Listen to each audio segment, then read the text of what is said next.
অর্ধবার্ষিক পরীক্ষা 2025-এর অষ্টম শ্রেণী গণিত মডেল প্রশ্ন নিয়ে আলোচনা করব। প্রতিটি বিভাগ থেকে কমপক্ষে একটি করে মোট 5টি প্রশ্নের উত্তর দিতে হবে।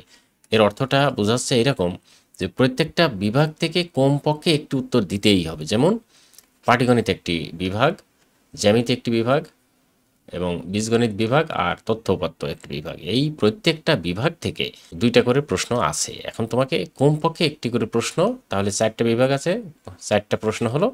আর এর সাথে আর থাকবে কত? একটা, যে কোনো একটা থেকে তুমি আরেকটা উত্তর দিতে পারবা। তাহলে তোমার কত কি হবে? মোট উত্তর হবে হচ্ছে 5টি। আর এই 5টি প্রশ্নের উত্তরই করতে হবে। 5টি প্রশ্নের উত্তর 5 10 50 সৃজনশীল। আর এখানে আছে মোট 10টি প্রশ্ন, 20 মার্ক। ওকে, মোট প্রশ্ন থাকবে হচ্ছে 15টি। ওকে, এবার সৃজনশীল অংশটি খেয়াল করে দেখো।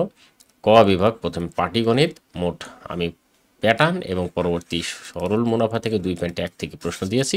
এটাই তোমাদের সিলেবাসে থাকার সম্ভাবনা বেশি। বীজগণিত অংশ কিন্তু চলে গেলাম। কোনো সংখ্যা x এর গুণাত্মক বিপরীত সংখ্যার সমষ্টি 4, তাহলে বলছে সমীকরণটি গঠন করো। এবারে দেখো এখানে 4 নম্বরে একটা অঙ্ক দিয়েছি, 1/x - 2, 1/x + 2, 4/x² + 4 এবং 32/x⁴ + 16।